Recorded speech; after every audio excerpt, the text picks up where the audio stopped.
కేసులో ట్విస్ట్ ఇచ్చారు బీఆర్ఎస్ నేత ఆర్ఎస్ ప్రవీణ్ కుమార్.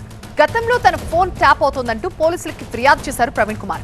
ఆయన ఇచ్చిన ఫిర్యాదుపై పంజగుట్ట పిఎస్ లో ఎఫ్ఐఆర్ కూడా నమోదైంది. ఆ కంప్లైంట్ పై ప్రవీణ్ కుమార్ నుంచి ఇవాళ వాంగ్మూలం తీసుకున్నారు సిట్ అధికారులు. అయితే తన ఫోన్ ట్యాప్ అయినట్లుగా యాపిల్ మొబైల్ కి అలర్ట్ మెసేజ్ రావడంతో గతంలో ఫిర్యాదు చేశారన్నారు ప్రవీణ్ కుమార్. హోటల్ మేనేజ్మెంట్ లో గ్లోబల్ కెరీర్ ప్లాన్ చేస్తున్నారా? అంతర్జాతీయ చదువు, ఫారెన్ జాబ్ ఛాన్స్ కోసం India number 1 hotel school IIHM లో జాయిన్ అవ్వండి.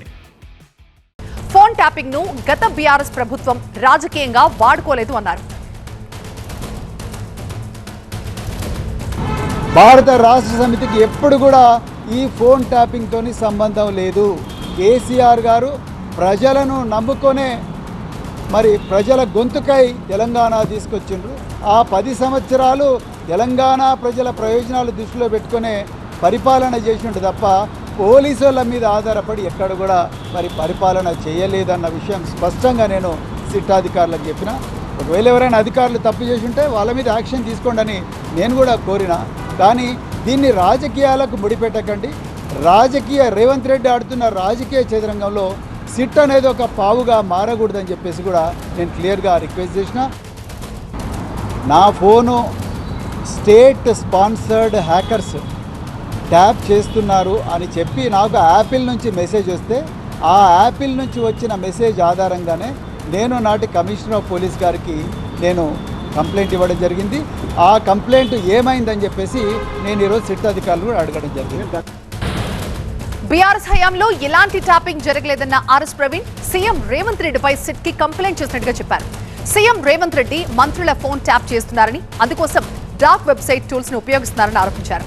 ఫోన్ ట్యాపింగ్ కేసులో సిట్ ని పావులా వాడుకుంటోందని ప్రభుత్వంపై విమర్శలు గుప్పించారు ప్రవీణ్ కుమార్. ముఖ్యమంత్రి రేవంత్ రెడ్డి గారి మీద కంప్లైంట్ కూడా సిట్ అధికారులకు ఇవ్వడం జరిగింది. నేను సౌత్ ఫస్ట్ పోస్టులో వచ్చినట్టుగా నేను ఆ ఎవిడెన్స్తో సహా సిట్ అధికారులకు ఈ కంప్లైంట్ ఇవ్వడం జరిగింది. రేవంత్ రెడ్డి గారు ఫోన్లు ట్యాపే కాదు, మరి డార్క్ వెబ్లో అత్యంత ఆధునిక అత్యంత ఖరీదైన సాఫ్ట్వేర్ టూల్స్ వాడుతూ తన ఓన్ మంత్రుల మొబైల్ ఫోన్లను హ్యాక్ చేస్తూ ఉన్నారు. ప్రతిపక్ష నాయకుల మొబైల్ ఫోన్లు కూడా హ్యాక్ చేస్తూ ఉన్నారు. మిగతా బిజినెస్ మెన్ల మొబైల్ ఫోన్లు కూడా హ్యాక్ చేస్తూ ఉన్నారు అనేది పూర్తిగా సౌత్ ఫస్ట్ పత్రిక రాసింది. దీని మీద కూడా పూర్తిగా ఎంక్వైరీ చేయాలి. ఆ మంత్రులను మీరు సిట్ ఆఫీస్కు పిలిపించాలి. వాళ్ళ ఫోన్లు కూడా మీరు ఎగ్జామిన్ చేయాలి. వాళ్ళ ఫోన్ల మీద కూడా ఫోరెన్సిక్ ఎగ్జామినేషన్ చేయాలి. వాళ్ళ ఫోన్లలోకి ఏ విధంగా మరి సాఫ్ట్వేర్ మాల్వేర్ పంపించిన విషయాల మీద కూడా పూర్తిగా ఎగ్జామిన్ చేయాలని చెప్పేసి కూడా నేను సిట్ అధికారులను కోరడం జరిగింది. తన ఫోన్ ట్యాపింగ్ జరిగిందంటూ ఆర్ఎస్ ప్రవీణ్ కుమార్ ఇచ్చిన ఫిర్యాదుతోనే సిట్ దర్యాప్తు స్టార్ట్ చేస్తుందని ఇటీవల చిట్ చాట్లు చెప్పారు రేవంత్ రెడ్డి. అయితే ఈ క్రమంలో ఫోన్ ట్యాపింగ్ కేసులో ప్రవీణ్ కుమార్ సిట్ కి ఇచ్చిన స్టేట్మెంట్ ఆసక్తికరంగా మారింది.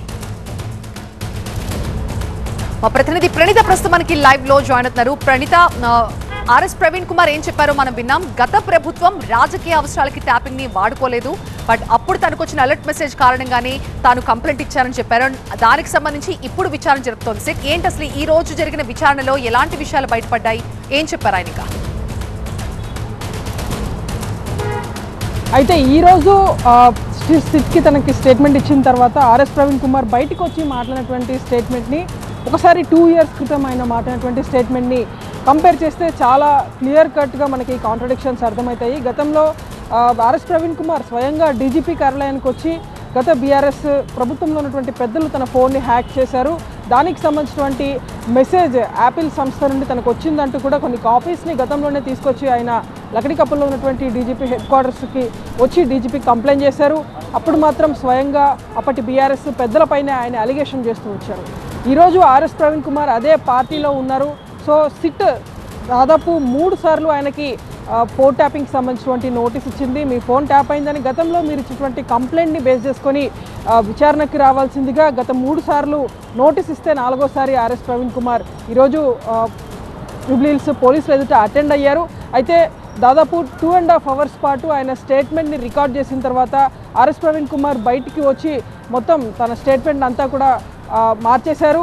గతంలో తాను ఎక్కడా కూడా బీఆర్ఎస్ పెద్దలపైన కంప్లైంట్ చేయలేదు. కేవలం అప్పుడు తనకి వచ్చినటువంటి యాపిల్ మెసేజ్ ఏదైతే ఉందో ఆ మెసేజ్ని చూపించే తను ఫోన్ ట్యాపింగ్కి గురైందన్నటువంటి విషయం తెలుసుకున్నాను. సో అప్పుడు ఉన్నటువంటి స్టేట్ అథారిటీస్ ఎవరైనా తన ఫోన్ని ట్యాప్ చేసి ఉంటే ఆఫీసర్స్ పైన చర్యలు తీసుకోవాల్సిందిగా ఆయన ఈ రోజు కూడా అదే స్టేట్మెంట్ ఇచ్చాడని చెప్పేసి చెప్తున్నారు. కానీ ఆ రోజు చేసినటువంటి ఆరోపణ ఈ రోజు లేదు. ఆ రోజు గతంలో ఉన్నటువంటి బీఆర్ఎస్ అధికార పార్టీకి సంబంధించినటువంటి నేతలపైన అతడు అలిగేషన్స్ చేశాడు. కానీ ఈరోజు కంప్లీట్గా ఆఫీసర్స్ వరకు మాత్రమే ఆర్ఎస్ ప్రవీణ్ కుమార్ పరిమితమయ్యారు. దీంతోపాటు ప్రజెంట్ ఉన్నటువంటి సిచ్యువేషన్ అంటే ఇప్పుడు కూడా కాంగ్రెస్ ప్రభుత్వం ట్యాపింగ్కి పాల్పడుతుంది. ఈ ట్యాపింగ్ సంబంధించి డార్క్ వెబ్ ద్వారా కొన్ని సాఫ్ట్వేర్ టూల్స్ని కొనుగోలు చేసి మరి ట్యాపింగ్ చేసినటువంటిది ఆర్ఎస్ ప్రవీణ్ కుమార్ అలిగేషన్. దానికి సంబంధించి ఈరోజు మరొక కంప్లైంట్ తాను జూబ్లీహిల్స్ పోలీసులకు ఇచ్చినట్టు ఆయన తెలిపారు.